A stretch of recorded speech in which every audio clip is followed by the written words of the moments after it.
Magpiprevail ba yung written consent? Your Honor, may I answer? Bilang abogado po, ang sinusunod ko ay ang nakasulat sa batas which says written consent. So ayaw mo sumagot. Your Honor, hindi po sa ayaw sumagot. Hindi Kaya po nga, yun. sinabi mo na nga, ang pwede mo lang sundin yung written consent. Sa mga tweet, hindi mo kinikilala yung sinasabi namin na yung kanyang oral consent na binigay sa inyo para mag-disclose, hindi mo magagamit. Yun ang sagot mo, di ba?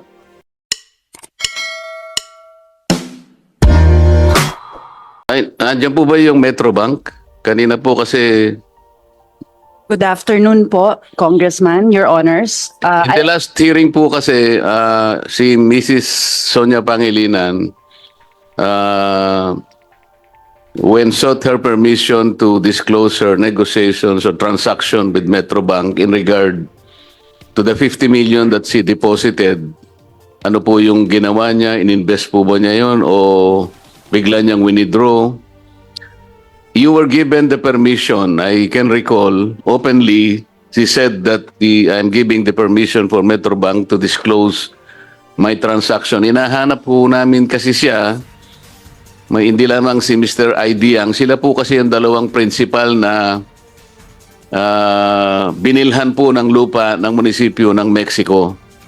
Kaya maliwanag po sa amin kung halimbawa illegal po yung mga transaksyon na ito. Gusto namin maibalik po yung pera na ibinayad ng munisipyo sa Mexico, Pampanga para sa kapakinabangan po ng mga mamamayan ng Mexico. Ano po bang nangyari doon sa 50 million na initially dineposit po niya sa Metrobank? Sa branch po yata ng Marquee Mall po yata yun? Good afternoon, Your Honors. I'm Attorney Janela Marie Pandillo from Metrobank. I apologize and beg the indulgence of this committee that I cannot answer that due to bank secrecy and relevant banking laws. Dahil po sa, Banking laws, Your Honor, prevent me from disclosing such information. sabi naman po nung banking law, unless the depositor gave her consent. Nare-recall ko po, sinabi naman niya, sige po, ako po, binibigyan ako naman po ng permiso ang bangko na i-disclose po yung transaction ko sa kanila. That was recorded, I think, Mr. Chair. So what now prevents you from disclosing? Mr. Congressman, with all due respect, banking secrecy laws and other banking regulations prevent me from answering that. If I may also add, the requirement under the law, without adding any additional detail, is a written consent, Your Honor. So yung kanyang pong manifestation before the committee where the members as well as the other resource persons are present is not even adequate to give you the permission to disclose something? Kailangan po yung written consent niya. I apologize, Your Honor. I beg your indulgence. I am unable to answer that. Yun na, kailangan po niya yung written consent. Hindi po yung oral consent na ibinigay po niya sa committee. I apologize, Your Honor. I'm unable to answer that question.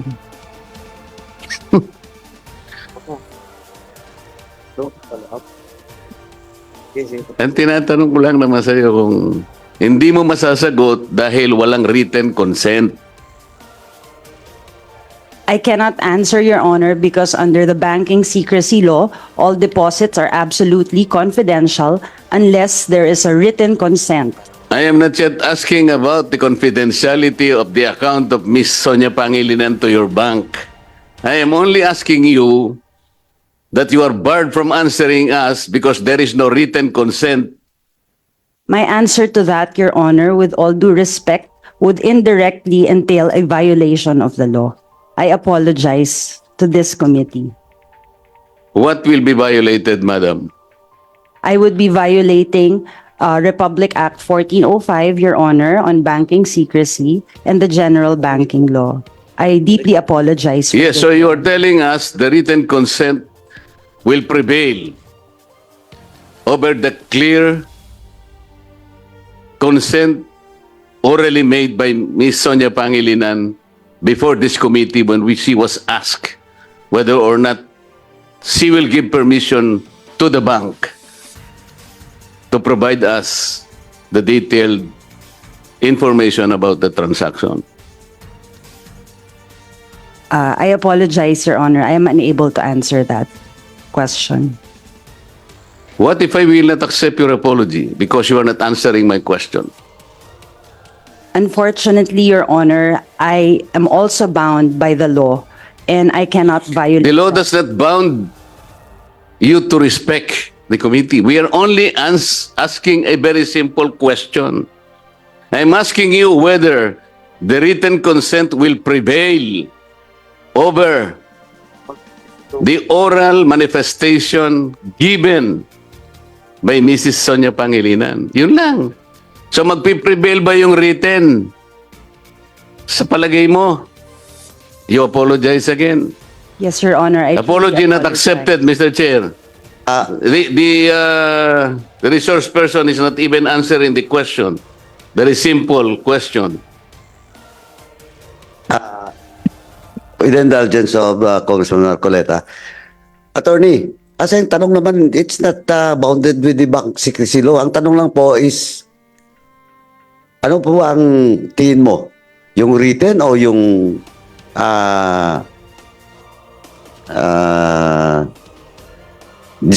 yung sinabi ni Madam Pangilinan dito, Sonia Pangilinan dito sa committee? Yun lang po. We're not talking about the banks. We're not talking about the accounts. We're not talking about the amount. Your Honor, answering that would indirectly entail a violation. What? What violation? Deposits are absolutely No, I'm not confidential, Your talking Honor. about. I'm not talking about the deposit. I'm just asking you which prevail, the written or the. Ganun lang po. Anong violation doon? Your Attorney. Kasi ako hindi ako abogado, but jurisprudence-wise, with regards to all those contempt, jurisprudence, pinag-aralan ko na po yan. As the chairman of this committee. You cannot use that excuse that you will answer whether the written will prevail or the. Ganun lang po kasi, sinabi mong written, so be it. Sinabi mong committee, so be it. Pero asking you about the details of the accounts of Sonia Pangilinan.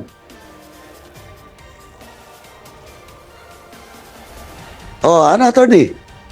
Again, you will invoke bank secrecy law? Yes, Your Honor. I apologize. Mr. Chair, alam mo, attorney,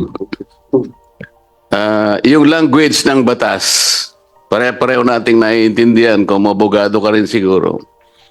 Yung language ng batas at saka espiritu ng batas, kailangan maintindihan din natin. Si Mrs. Sonia Pangilinan appeared before this court and in the course of our investigation and interpellation of her, bago niya ginawa yon, pinasumpa siya ng committee ito. Do you realize the impact of that administration of oath before this committee by Ms. Pangilinan? Ang ibig sabihin po noon, sumumpa siya sa committee ito na magsasabi siya ng totoo at pawang katotohanan lamang. Sa mga kapatid, pati po yung kanyang pag-testify na nakalaan po kanyang bigyan ng consent, pinanumpaan po niya ito sa committee. Ibig mo sabihin, attorney, katatawanan lang yung ginawa niyang pagsumpa sa amin, hindi namin tatanggapin yun? Your Honor, hindi po yun ang aking sinasabi. Hindi ko naman sinasabi mo yun. Ako nagsasabi nito eh. Kaya ang tinatanong ko sa iyo, ibig mo bang sabihin, kung mo nakalagay sa batas yung written consent, ang sinasabi mo ba, mananaig pa ba yun doon sa pagkakasumpa niya dito? Before this committee and before the rest of the people participating in this committee, na sinabi niya, binibigyan niya kayo ng karapatang i-disclose ang transaction. And then you hear, nandito ka para sabihin mo ngayon na you apologize because you cannot violate the law. Anong batas ang binabiolate mo? Binigyan ka na nga ng consent. Hindi nga lang written, but it's more than that. I'd like to believe that it's more than that. The impact is better than the written consent that you are imagining now. Kaya nga ganito yung nangyayari, wala kaming magawa dahil puro lang ginagamit yung batas ng pamali. Palagay ko kahit na i-disclose mo ngayon, kahit magdemanda siguro si Miss Pangilinan sa pagkaka-disclose mo, I will probably volunteer to defend you. Meron akong maliit na law office sa Ortigas kasi hindi ako pwedeng magdepensa sapagkat member ako ng Congress. There is a prohibition for lawyers. Pero meron akong maliit na law office sa Ortigas. I will offer my legal defense to you. You understand? Yes, Your Honor. Thank you for that. So, Alin, magpiprevail ba? Do not apologize. Magpiprevail ba yung written consent? Your Honor, may I answer? Bilang abogado po, ang sinusunod ko ay ang nakasulat sa batas which says written consent.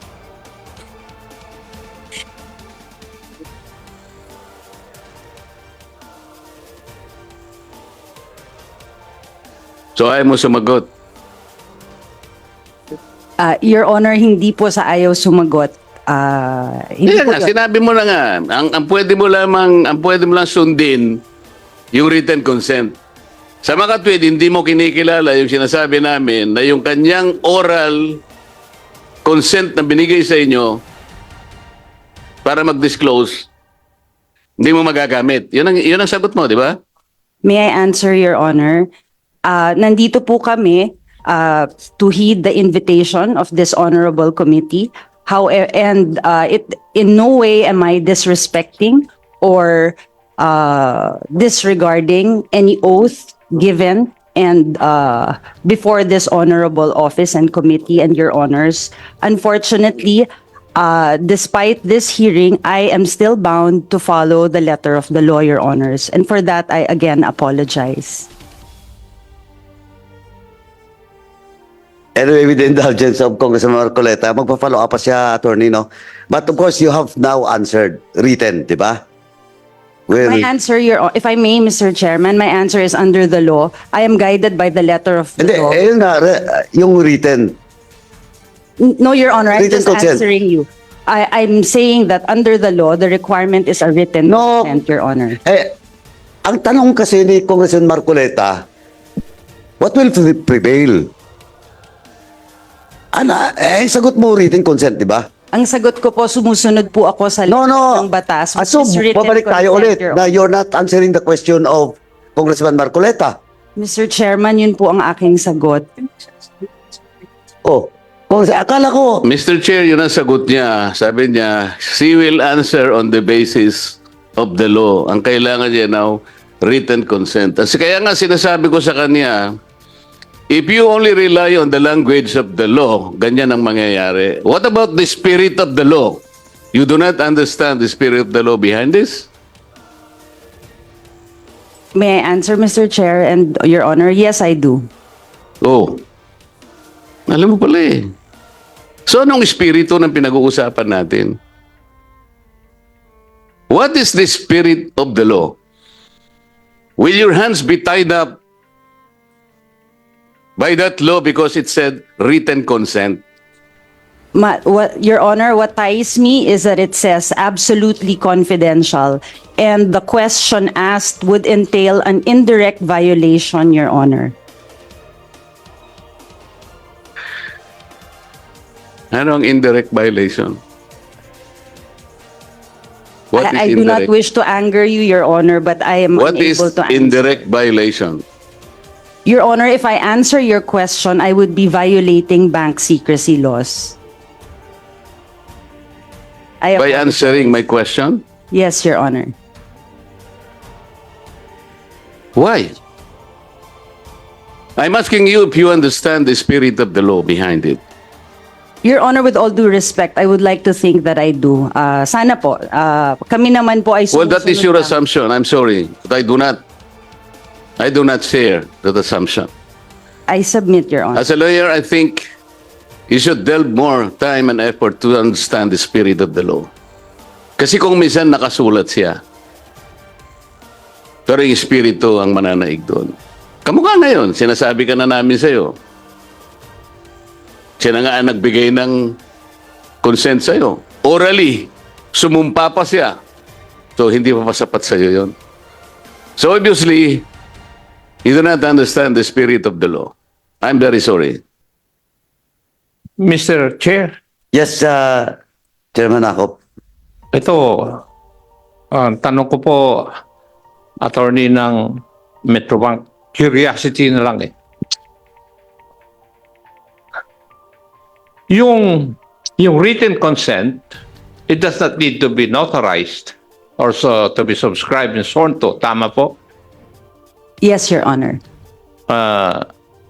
Pero yung statement ni Mrs. Sonia Pangilinan dito, it was stated under oath. Tama po ba? Your question, Your Honor, is Hindi pa ako whether- nagtatanong. Okay. Sorry, Your Honor. I apologize. Yung dito, I do not know if you were present when Mrs. Sonia Pangilinan stated that she does not have any objection kung tatanungin tungkol dun sa kanyang bank account regarding the 50 million na dineposit po niya. Tama? I wasn't here, Your Honor. You were here. I was not, Your Honor. Oh, doon tayo nagkakaproblema. Kasi, all things equal, hindi doon sa banking sector. Kung titignan po natin, yung written consent, sige, may sulat. Tapos isa, statement given under oath. Sino ang mas paniniwalaan po ninyo? O alin doon ang mas paniniwalaan po ninyo? In a hypothetical scenario, Your Honor, Yes. between the two, the law only recognizes a written consent. A statement under oath is not one of the exceptions, Your Honor.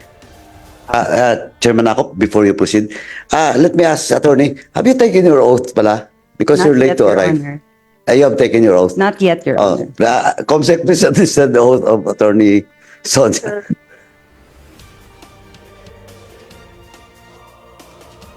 I do, and I have been.